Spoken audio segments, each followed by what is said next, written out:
I actually want to tell you a very shocking story. That's what I want to begin with. I want to shock you. So here's the story. It's a true one. It's about a man who was deciding what he wanted to invest his life in. Now, you might appreciate this guy's logic. Okay, he had founded this company. He was a self-starter, and he founded it with his colleague. And it was hard work keeping a company going that you've started up yourself. It was paying the bills, nothing special. But the big problem was the workload was just making him feel like it wasn't worth the money he was making. It was so much hard effort keeping this company afloat. And furthermore, he didn't actually much like his colleague either.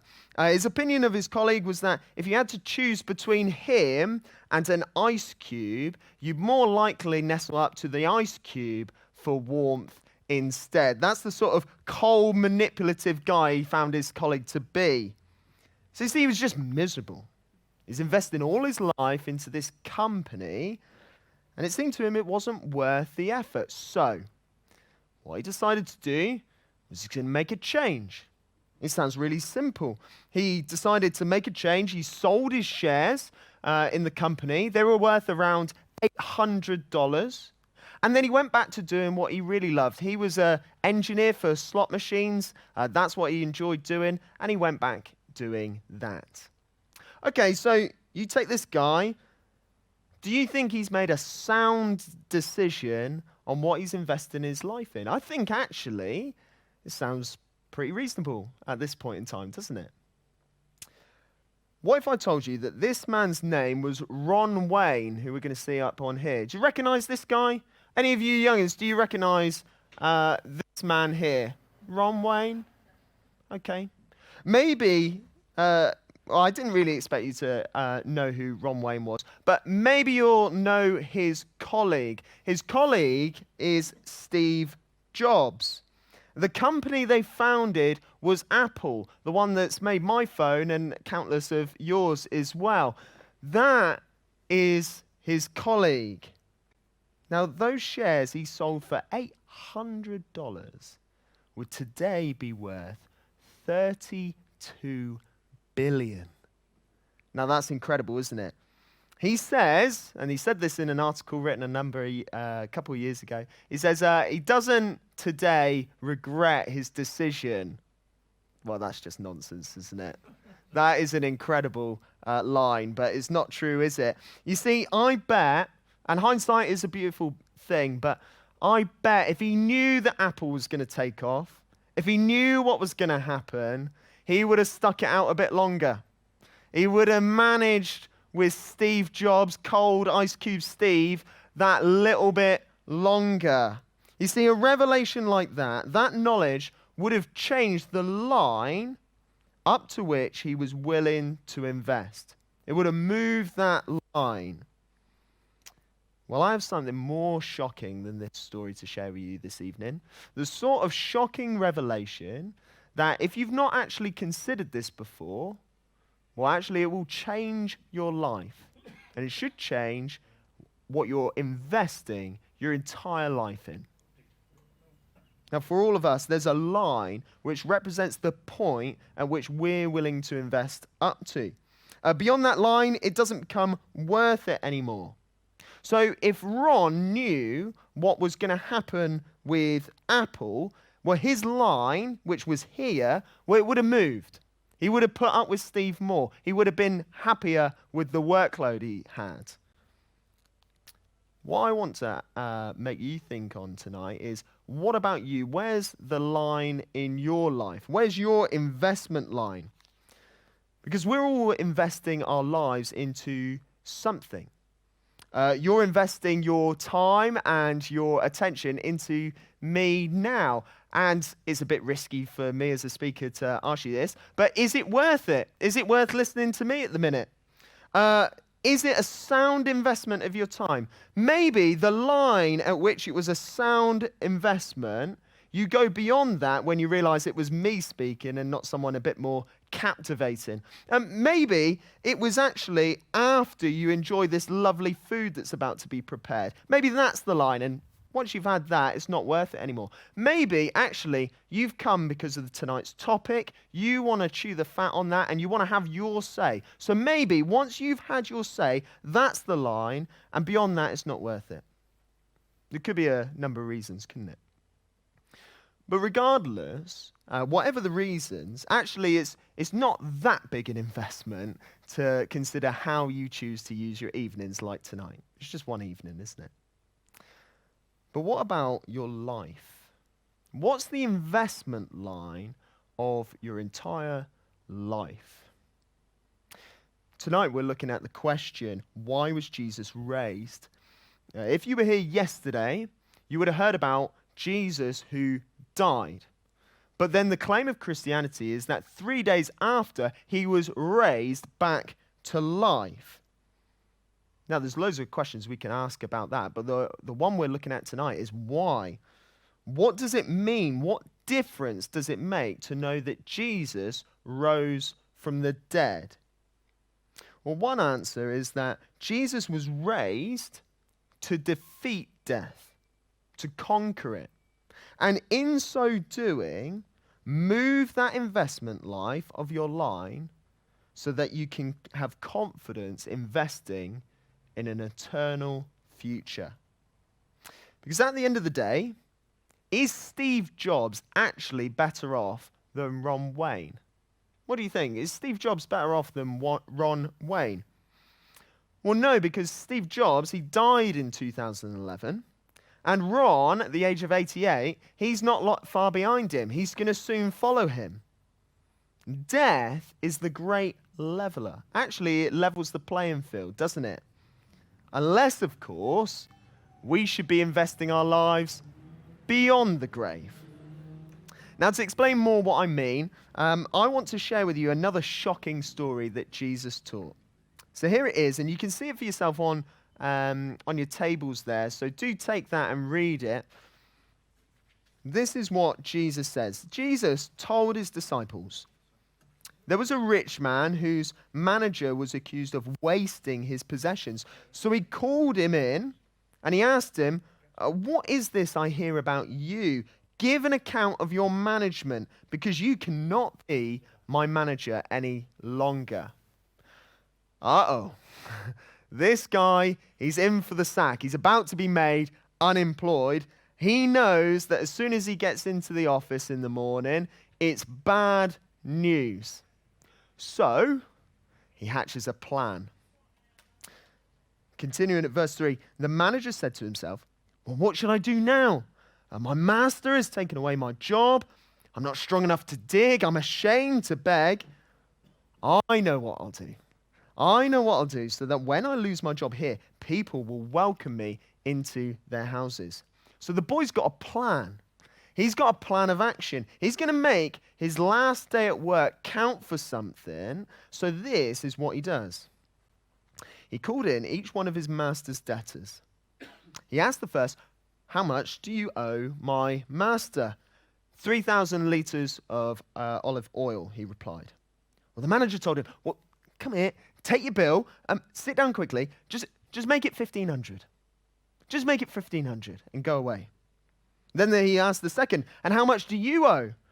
30 tons of wheat, he replied. He said, well, told him, take your bill, come here, make it 24. Well, that's really devious, isn't it? That's really crooked. Do you see what he's doing there? He's not doing something out of the kindness of his heart. He's dealing with his master's money. And he's knocking off all the debts of the people who owe his master, not to make his master any money, but so that they will be grateful to him, so that after he loses his job, he can rely on the kindness of others, those he's not the debts of. Well, you might be more surprised at what happens next. The master commended the dishonest manager because he had acted shrewdly. Now, the master must have thought, okay, this manager, He's a scoundrel. He is a piece of work. But I must concede, he's a clever piece of work. He's a clever cookie. I can't let this guy go. If I let him go, he'll go to one of my competitors. I don't want a clever guy like that working against me. He's bad enough working for me. But then here's an even more shocking revelation. This is the one where Jesus seems to commend this guy as well. Jesus. And he concludes the story by saying this: for people of this world are more shrewd in dealing with their own kind than they are the people of light. That's Christian people he's talking about now.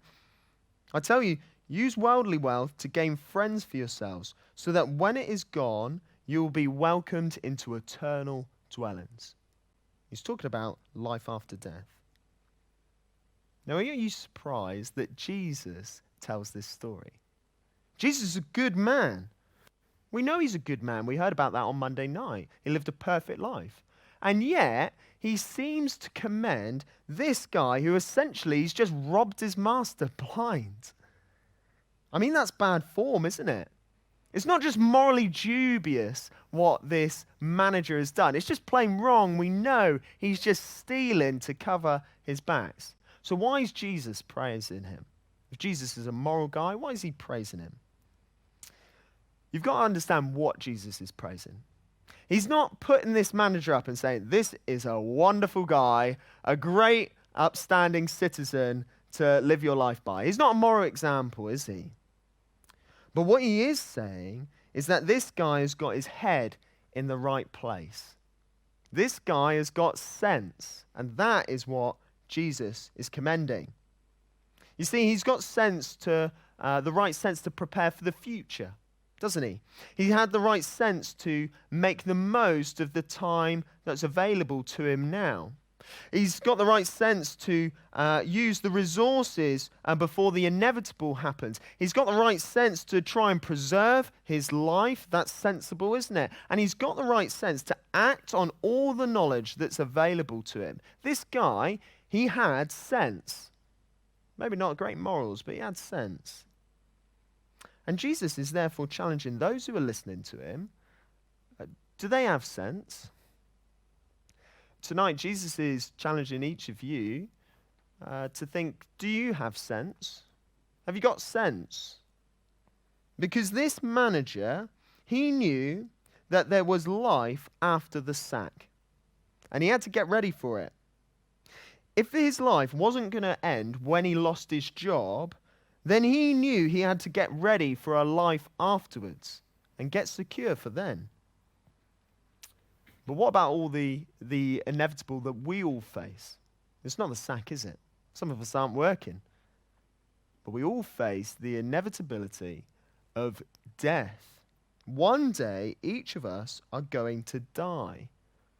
And maybe, just maybe, that is the line up to which you're willing to invest. You see, many of us, we have sense to put away stuff for the future. I think we just commonly do that, don't we? Maybe you are saving up for the kids. Maybe you're saving up for a rainy day. Maybe you are saving up now for some future aspiration of yours. But you invest in this life and this life only, because that's the line. What if you discovered that there was life after death? Would that change the line? Just like this manager realized there was life after the sack, would it move the line of your investment? Now, if you've got sense, I think it should. Obviously it should. Well, this is one reason why Jesus was raised from the dead, so that you can have confidence investing your life in him. Invest in your life in life after death. Jesus died. He was laid in a tomb. We can read about it in the scriptures. History attests to it. But the amazing claim of Christianity, that history also attests to, is that he not only died for us, but then he was raised back to life again.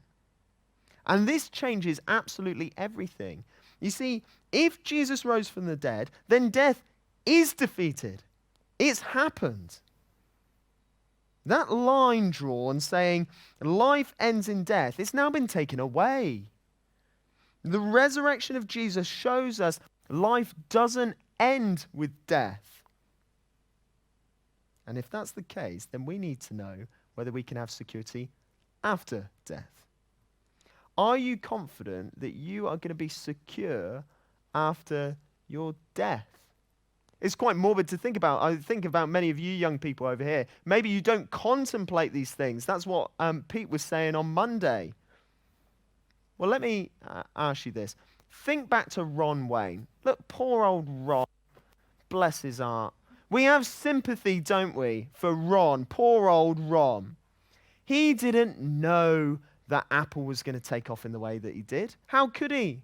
It's not his fault. He didn't make a terrible choice in what he invested in. How was he to know it was ever going to take off? But you see, I'm not asking you to look into a crystal ball into the future and base your life on something that may or may not happen to come. No, I'm asking you to look back. Look back at something that's already happened, that's already been shown. The resurrection is not something that we're hoping for in the future. Actually, it's something we can look back on and see it's already happened. The question is, how are you going to respond to the news that there is life after death? Does that not move that line up to which you're willing to invest? See, if you've got sense, then you'll be looking to preserve your life not only now, but also in the life to come. Now, most people, they have the sense to preserve their life. But in view of the resurrection, do you have sense to preserve your eternal life? If you do, can I ask you to consider how you are investing your life now? Maybe you've come here purely out of intrigue. You've come to some of the other ones. You thought, why not? I'm not doing anything this Wednesday evening. I'll come along again. Maybe it's pure intrigue you're here tonight. Maybe you just didn't have anything better to do, so why not enjoy the nice food here? It's a good reason to come. It is going to be lovely. But maybe that's the reason you've come. Maybe you've actually been weighing up the claims of Christianity for a while now. You're actually thinking really seriously about this. I don't know what the motivations of your heart are in coming. How can I know? God does. But now you know. Now you know that there is life after death. Because the resurrection of Jesus proves it.